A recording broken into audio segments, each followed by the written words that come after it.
for your box. Let's see. Hi, Caitlin. Hey, Sedona.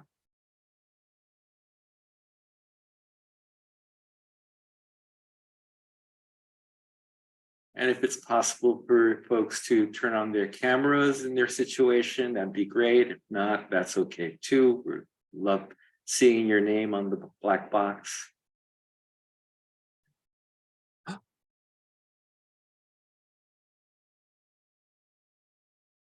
Is that a Mary Fridley I see?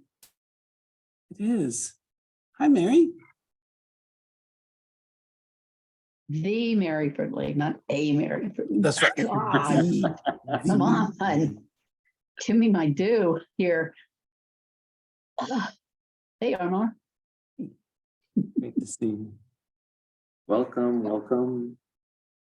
Hi, Chris. Hi, AJ. Oh, that's Sophia.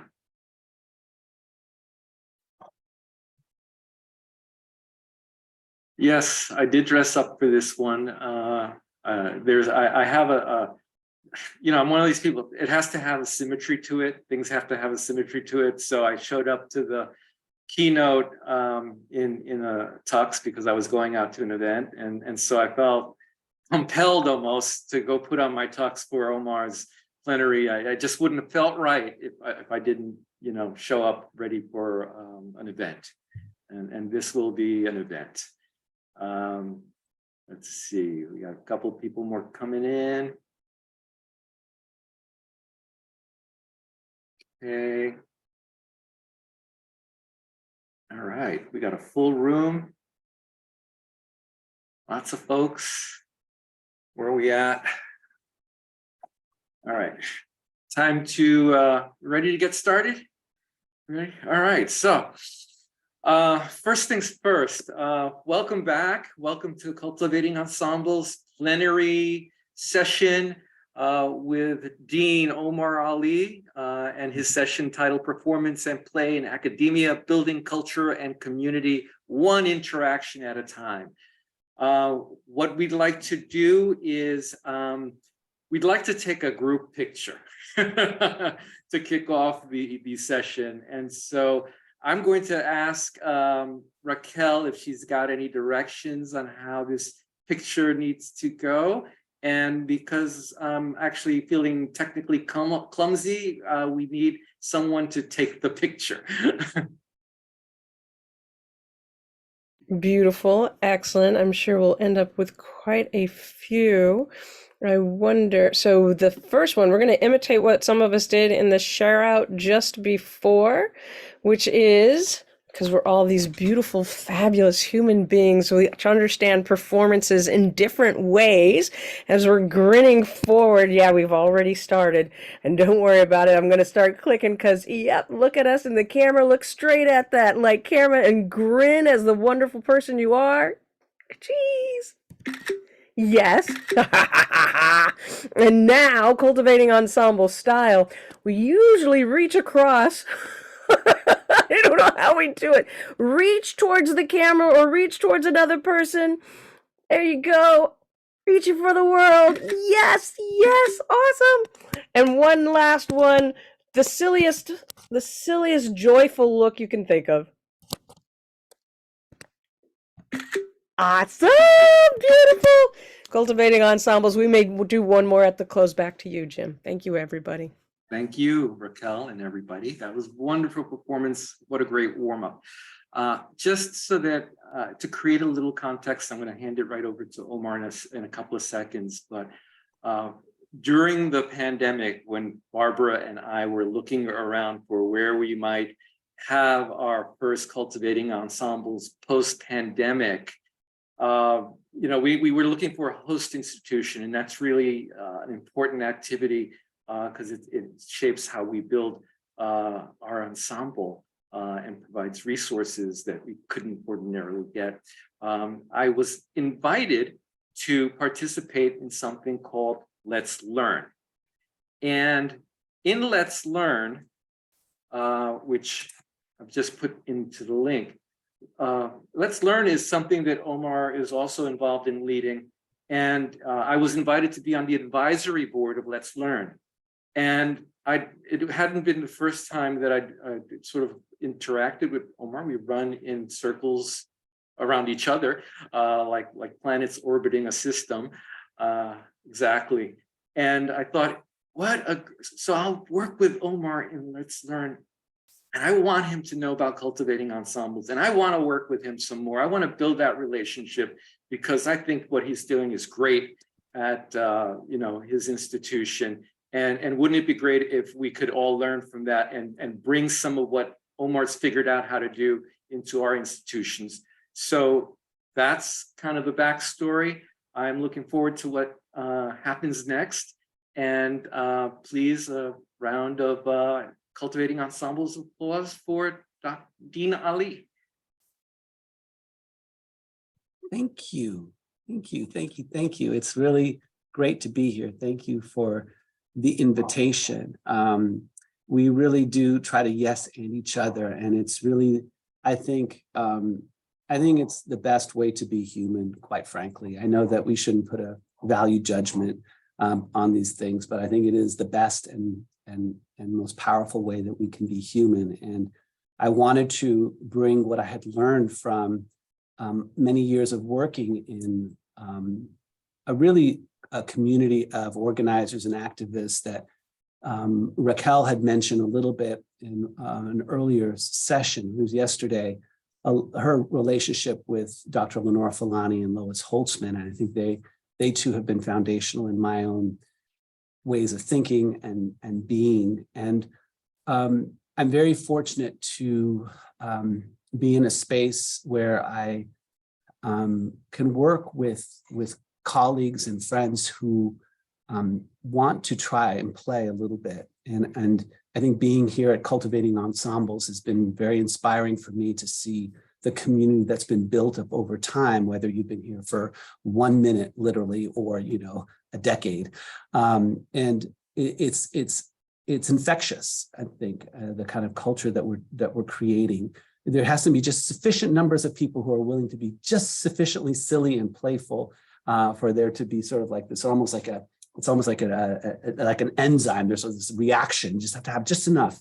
And so I wanted to share a little bit about our collective history, but I felt uncomfortable telling the story myself, just me alone. So just in the last, half an hour, I actually approached some of my colleagues with whom I work directly with here in the Honors College to join me in telling the story. And I think that there are different perspectives, and maybe not all want to do that, and that's fine. But I know I have at least 3 volunteers.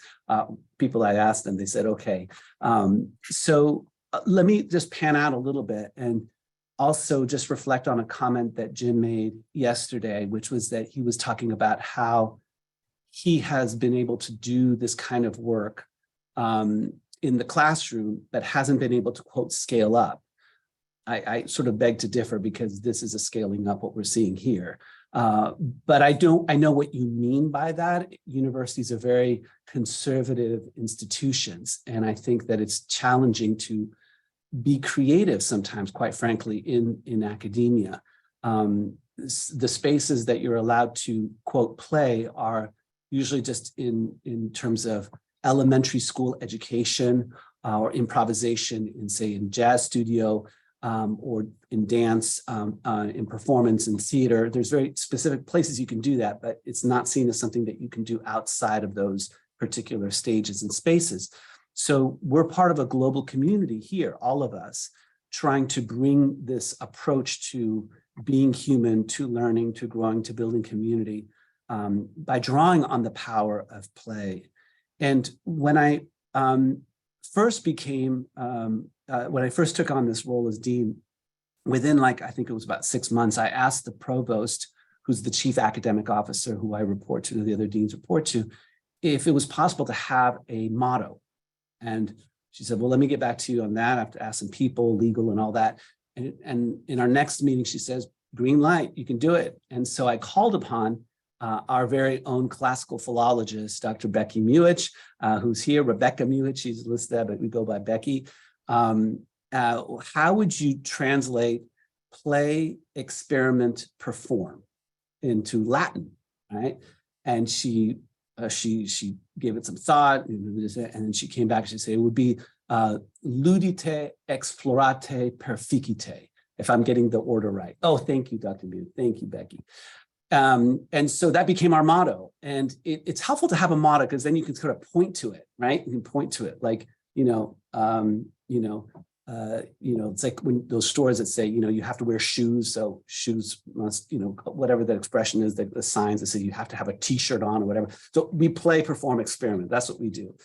And what we try to do is in some ways bring out what I think a lot of educators do, but they just don't have the language for it or the consistency in their intentionality in doing it. And we have tried over the years, this is now my 8th year in this position, and I have colleagues here who were with the Honors College before that, like Chris and Becky, and Miss Linda has been at the university for many, many more years, but joined a little bit after I came. We've been trying to operationalize that. And one of my other dear colleagues, Eric Toller, and I, who's here, are working on a chapter for a book that's on play in higher education. And it's been a wonderful process to learn, thank you, to sort of think through our history. And we've learned some things together. I actually love working with all of my colleagues because we really, I think, have cultivated a yes and environment. And so we've been thinking about, like, what is our history? So let me just say a couple things about that.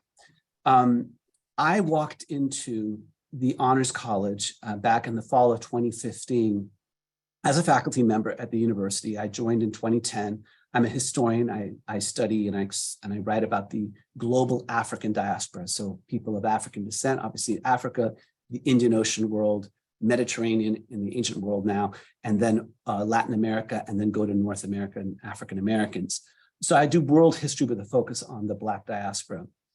And I came into there with also years of experience that goes back to my work with Dr. Lenore Fulani, and a very important, I think, world historical figure, not only the first woman and first African-American on the ballot in all 50 states running for president, but somebody who really synthesized, when Malcolm said, by any means necessary, I think people have one understanding of what that meant. I think that Dr. Fulani really was looking at any means necessary. We must do what? We must empower, develop, support, uplift, not just Black people, but all people. And I think that she found people who had been thinking about this, working on this. And one of those people was Lois Holtzman, together with the philosopher of science and independent sort of strategist, Fred Newman.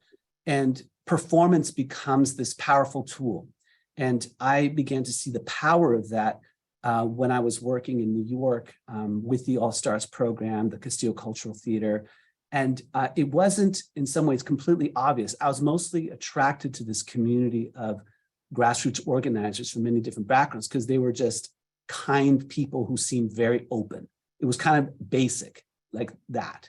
And I just began reading, first learning about them really when I was overseas at university. I was in London, and really just finding the work really different, qualitatively different from other things that I was reading. And so I learned some of those skills of street performance and fundraising and things like that. And I started to incorporate that into my teaching starting in 1999. That's when I first taught my first university course.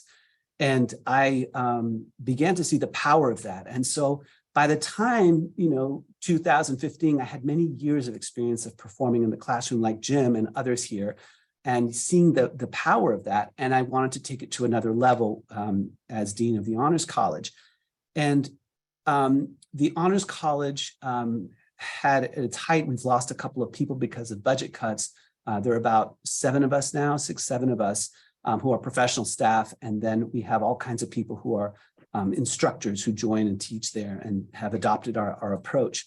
But we try to bring in performance from the beginning. So as Eric and I were thinking about our chapter, we were thinking, okay, from our outreach to orientation, to the first year colloquium, to the seminars that's dedicated honor seminars, to workshops like Monday Play, improv sessions, to various kinds of programming, to our keynote address, to partnerships, whether it's with the National Humanities Center or Cultivating Ensembles, people who might be willing to play, and also function in inter and intradisciplinary ways, in fact, transdisciplinary, with a global sensibility. We are called Lloyd International Honors College.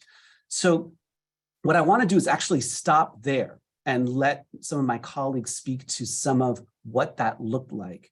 So I'm going to hand the baton to my good dear colleague, Becky Newich first, and then perhaps you could pass it on next after that to Miss Linda, and then to Jasmine.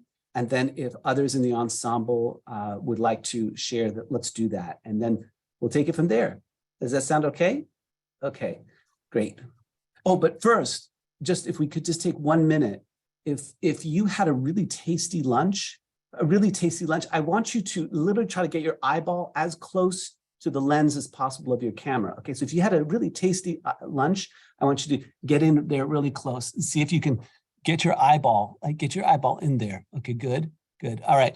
And if you had sort of like a lunch, mine was actually tasty. I want you to raise your hand. Just raise your hand if it was kind of a meh lunch. Okay. All right. Now, if you are a human being, I would like you to keep your hand raised and just let's raise your hand and go into the camera. Let's do that together, shall we? Let's move into the camera, eyeball. Okay. Thank you very much. That's all I wanted to do. Becky. Thank you so much, Omar. What a great introduction.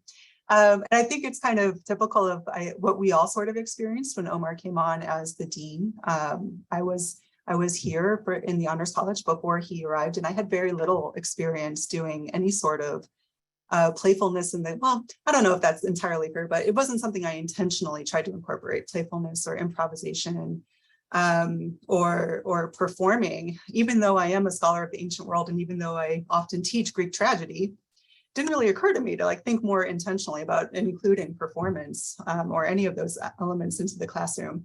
And I remember when he initially proposed it, I thought to myself, you are literally describing my nightmare. We have dreams where I'm forced to go on stage and told to play a trombone, solo, and I've never picked up a trombone before. These are the things that I literally dream about months before the school year begins. It terrifies me. So it was a real challenge when he said, I think that we need to move in this direction. And when we were introduced to this idea of the principles of improvisation and saying yes and moving forward, I was like, all right, well, this is our first challenge. We have to yes and this yes anding. We're gonna get moving and make this happen. So I think in the time that I've been here, I can think of a few different ways that I have seen this really impact the way that I relate to my students and to my colleagues, and the way that I attempt to kind of move in the university system. And I think I'll probably restrict my comments more to my university persona. I know some other folks might speak to their life outside of the university.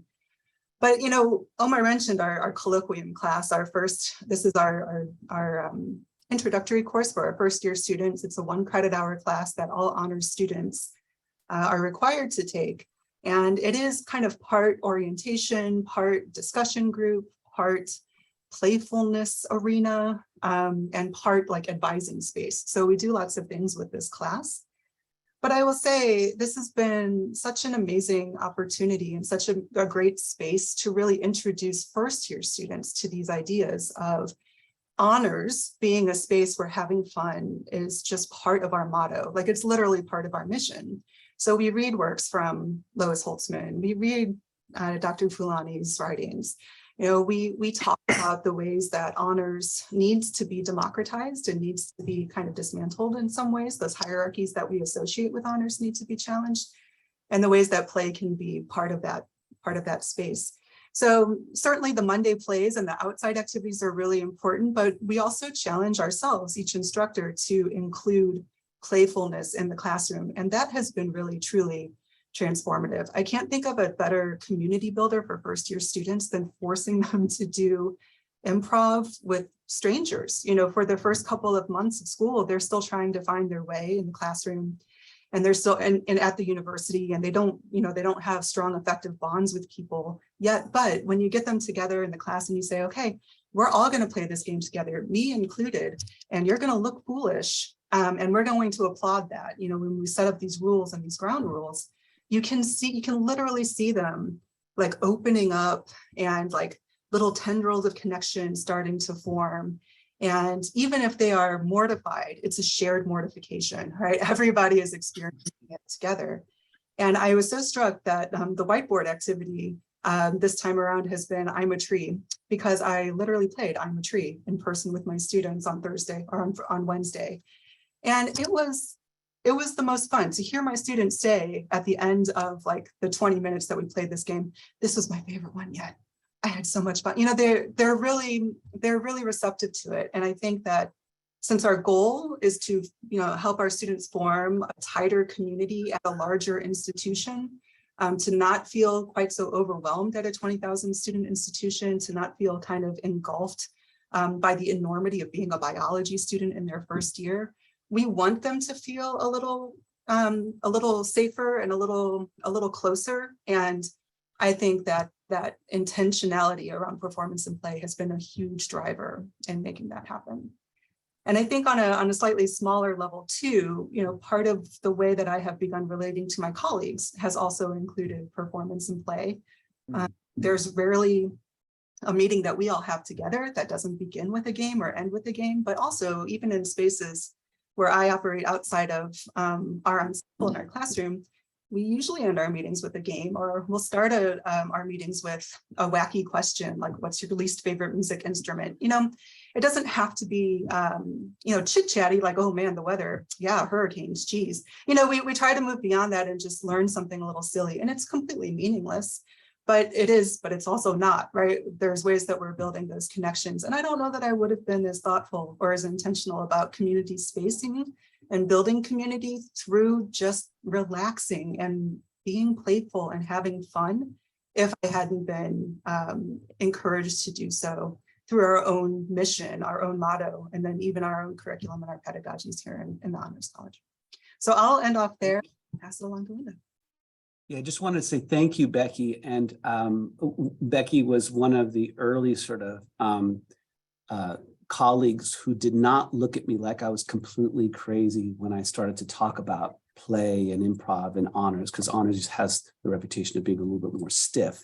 And we just, I'm very grateful for the willingness and the sort of the faith in trying this thing. But thank you so much for those comments, Becky. Yeah, Linda. Well, I was one of those people who looked at Omar like he was crazy. I had been working with the university for 30 years prior to coming to the Honors College. And many of the stations where I served, very hierarchical organizations. I'm a business and operations manager. So it was very black and white, stiff. Numbers are not too exciting. However, I probably shouldn't say that, because I have found out during this conference that can be. So coming to the Honors College,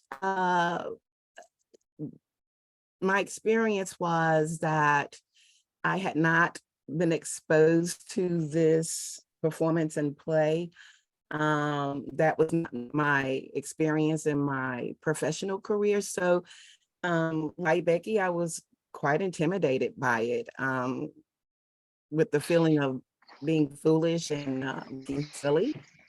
However, I have come to appreciate the space that we have created in the Honors College as an ensemble. I can tell you that we approach problem solving as a team. Everyone's opinion and input is valued, including our student employees. And so for me, it was very different, but also very encouraging.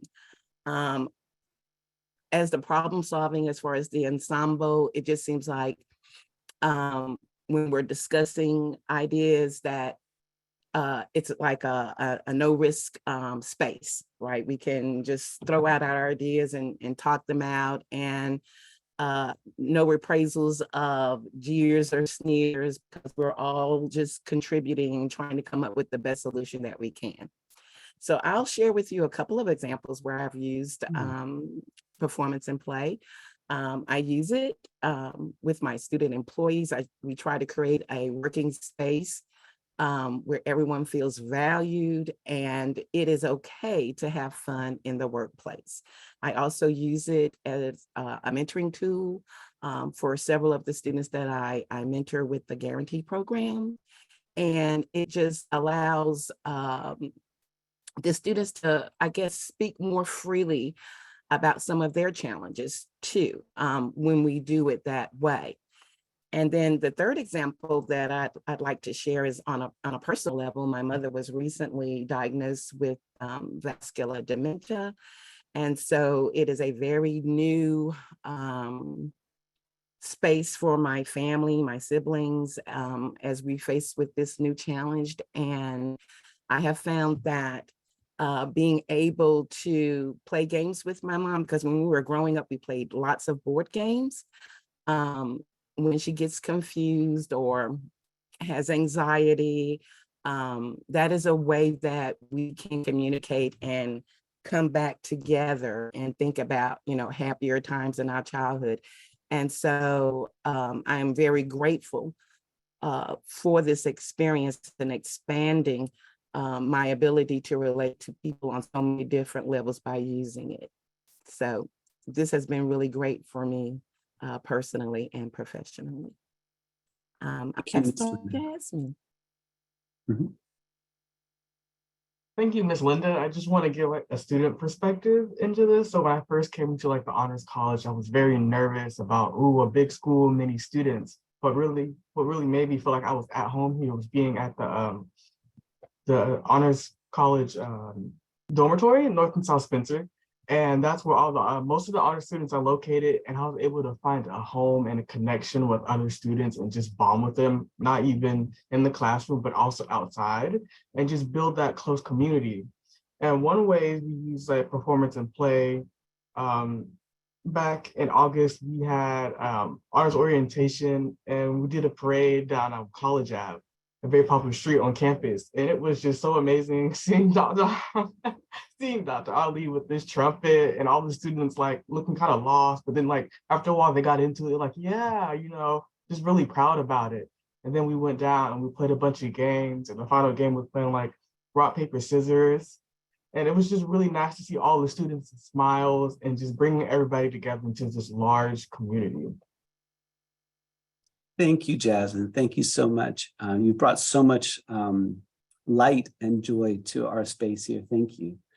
I want to also ask Eric, who's on and agreed to share a little bit, if you could. Absolutely. Thank you, Omar.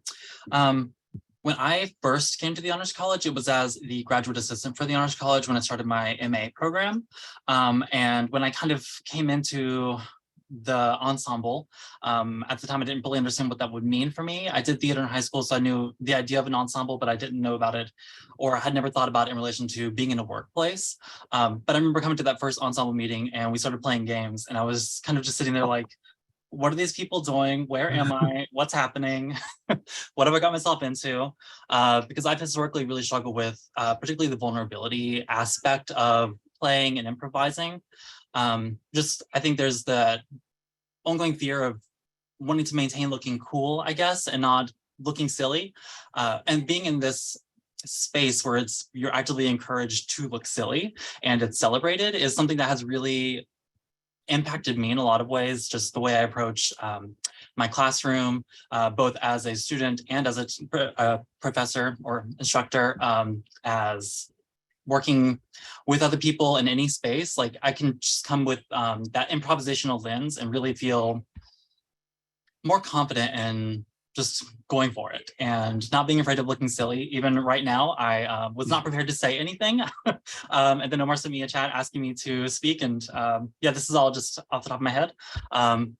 and just kind of jumping into these sorts of things. And I also just have to say, sort of as credit to Omar, is I think my favorite thing about working with him is that he encourages you to find that confidence and go for it, and also just throws opportunities your way to do so at any given moment.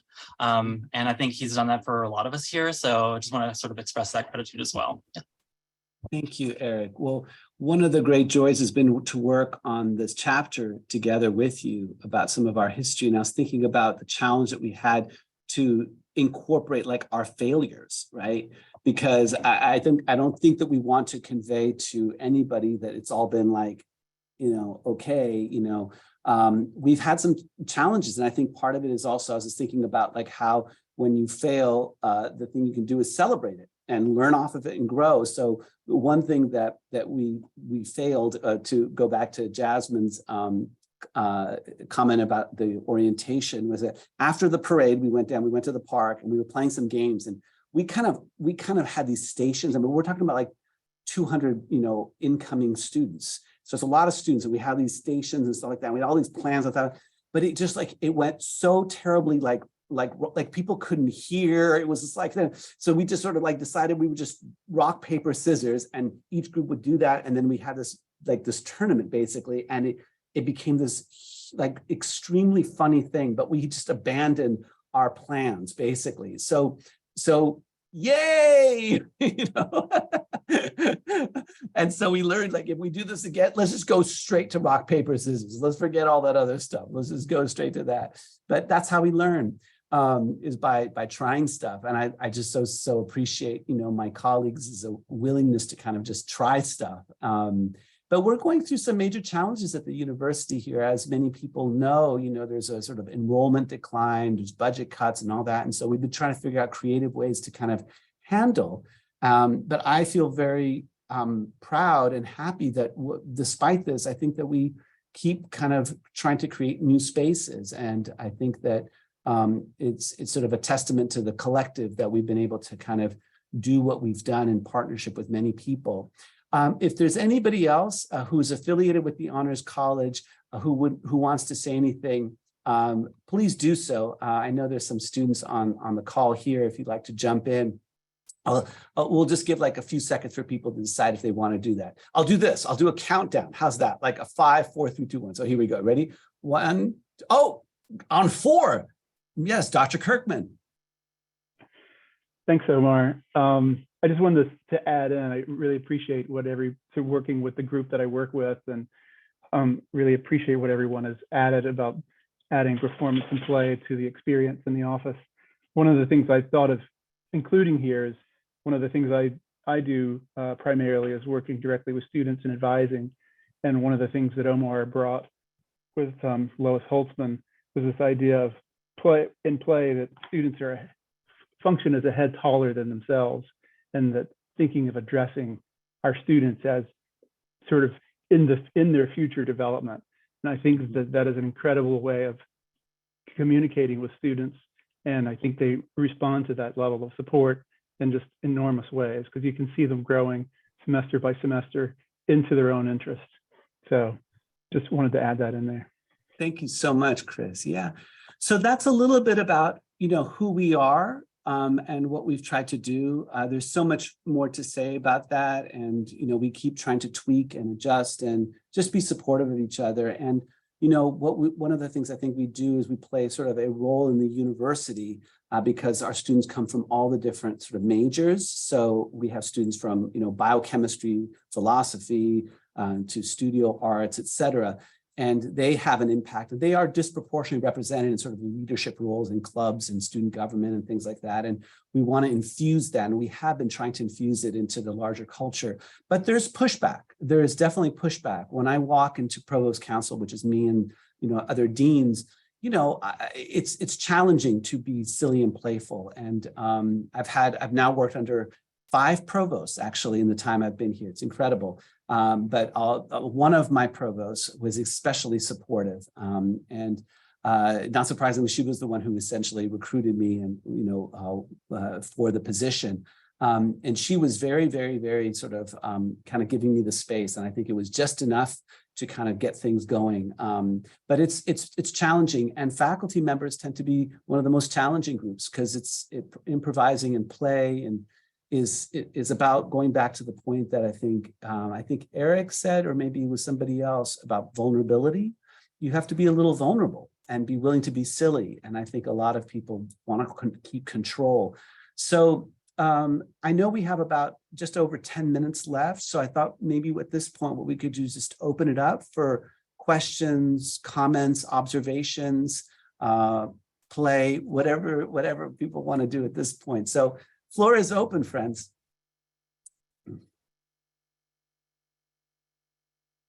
Oh, thank you. Yeah, a little round of applause. Why not? Exactly. Yeah. What do you all think? I feel like, I feel like I've been sort of babbling. I don't mind babbling sometimes, but I also don't want to be a bore. But what are some of your thoughts? What do you think about what my lovely dear colleagues have said and what we've shared?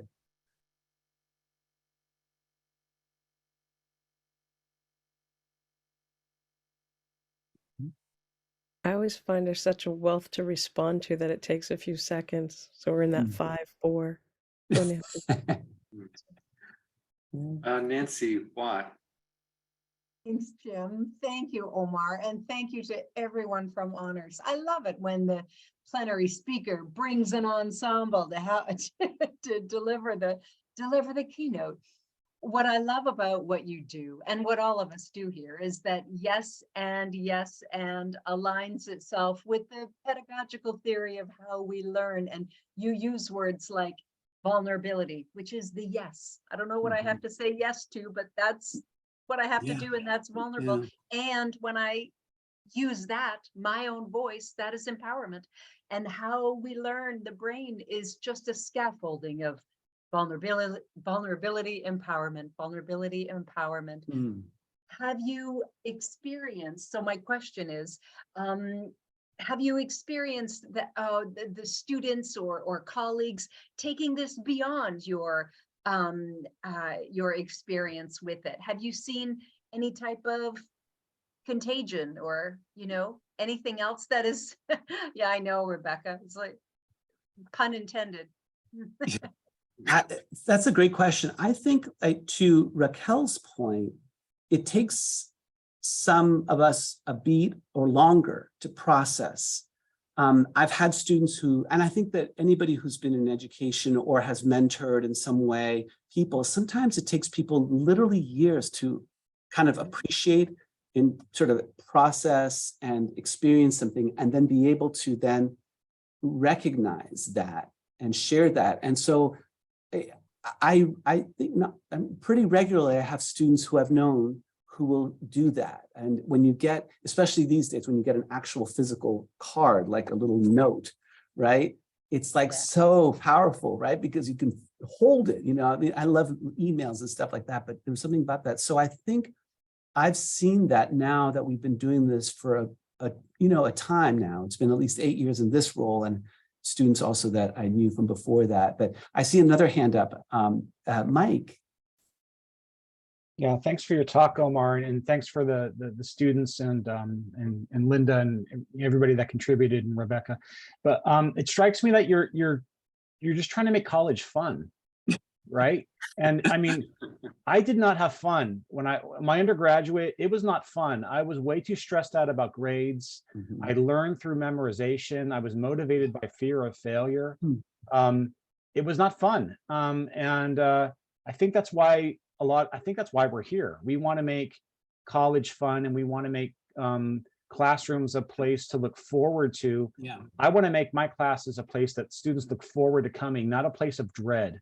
Yeah. So yeah, I mean, yeah, just, and maybe some of your, like Jasmine and some of the students, maybe if they can kind of give what's their perspective. Are they having fun going to UNC, or just kind of, yeah, what's their experience?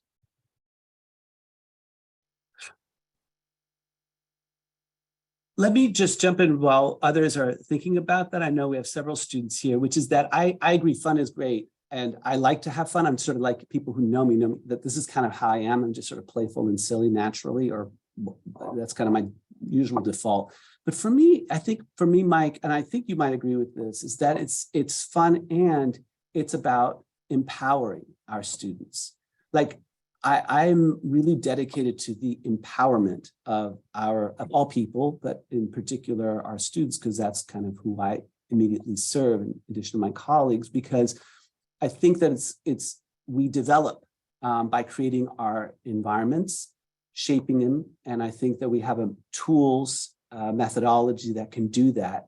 And I think that the fun is part of that process. But for me, the thing that drove me was seeing the impact and the transformation in people's lives, including my own. So I would say it's fun, and it's also, for me, it's the developmental empowerment part that's really important. Because a lot of people say, well, this is silly. Like, why are we doing this? And I have to I literally change the register of my voice. I start to speak more low, and I start to say, this is actually quite serious, because we are deeply alienated in our society, disconnected. And what we're doing is trying to figure out ways of reconnecting and supporting our collective development and growth. That's what it is. And for many people, it's life-saving. It literally can save people's lives. And I know that it's been tremendously of value in my own sort of mental health, my own growth. So that's some of it. But I don't know if there are some students here. I see a few, AJ and Jasmine, and I saw Caitlin in here, who I've just recently met, actually. But if there's anybody, if there's anything you'd like to add to Mike's point, we'd love to hear it. And then another question. Sherilyn's had her hand up for a bit. Ooh. Yeah. I certainly do not want to interfere with the responses of the students to that inquiry. So I will wait patiently. Yeah. I'm feeling sympathy for the students. It's like, what can they say? Their dean is in the room, and you've been asked what they really think, right? I could leave. I could leave right now. Yeah, Caitlin has her hand up. She's one of our students. Go ahead, Caitlin. So I'm not in the honors dorm, but I am in Dr. Ali's African American diaspora class, the introduction class, and it's like probably the only class that I actually like want to go to. Everything else is like a battle to go. Then again, I am a biochemistry major, so classes are pretty hard. But every time we go there, like, it's nice to not have to like look at a computer and like fill out a worksheet. Like, I get to just sit in class and listen, and I really like that. And I really like the material we learn, especially because I came from a high school that really emphasized on cultivating like your entire background. It was a magnet school, so we focused on STEM, humanities, and the arts. So it was nice to come here and like further that environment, whereas like my friends at other universities don't exactly get to continue the education we had in high school. Thank you so much for that. Sherilyn, you've been patient. Oh, easy to do here. Yes, so I'm trained as a physicist. I served for a time as the STEM director of Georgia State University's STEM innovation, and I worked with some colleges have a STEM center or a STEM innovation center, and we would do retreats with the science faculty, and we found that going off someplace else is a place where playfulness or alternative modalities maybe could get seeded, right? To go out into the mountains of northern Georgia and then have some folks like the people here, leading us in credible activities that overcame some of these barriers. So I offer that just as a place where we got to start away from the environment, and then with the idea that try to bring that back in. And then the other thing that I learned as studying improvisational singing, a wonderful teacher taught me. I was so self-conscious. I was so just inside of myself and my ego structure, worrying about whether I was going to be good enough or not good enough. And should I be the soloist, or should I be the one just keeping the beat in the background? And she changed that in an instant by asking me, why not focus more on what the music with the big M, what the music needs? What does the music need? And so it takes it out of yourself to consider what's happening here. It gets you into a listening mode. And when Jim told me this morning, stop trying to synthesize it all, hold for the ensemble, trust the ensemble.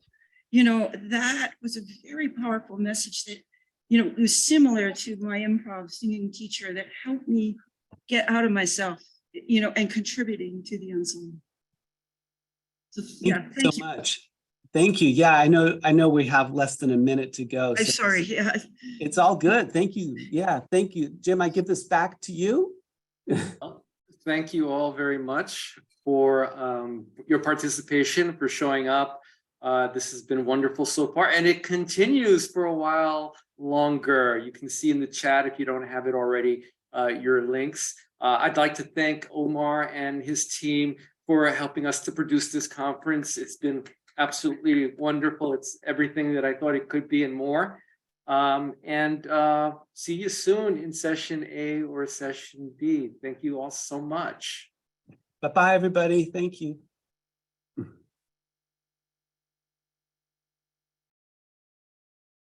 Yay, so beautiful. It was a lovely musical ensemble note there, Sherilyn, building on Jim. Oh, yeah, that's just this is every time I tune in these last couple of days, just gems. Resonance. Thank you. Thank you so much. How great to have a dean like that. Wow, what I could have done with that.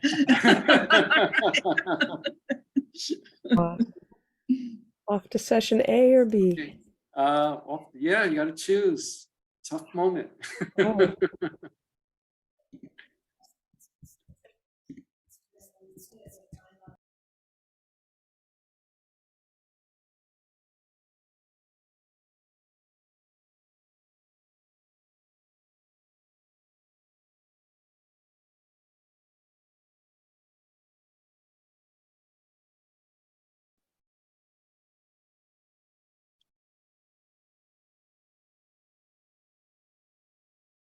Oh.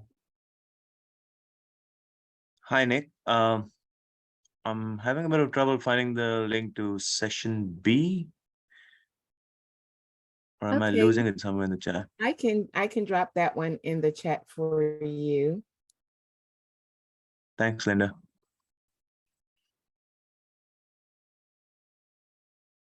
Give me just a second.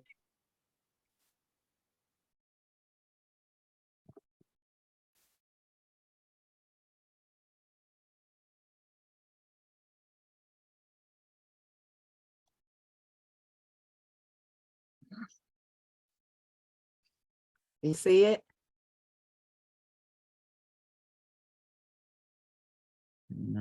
Yeah. Thank you, Linda. Yep. See you on the try other it. side.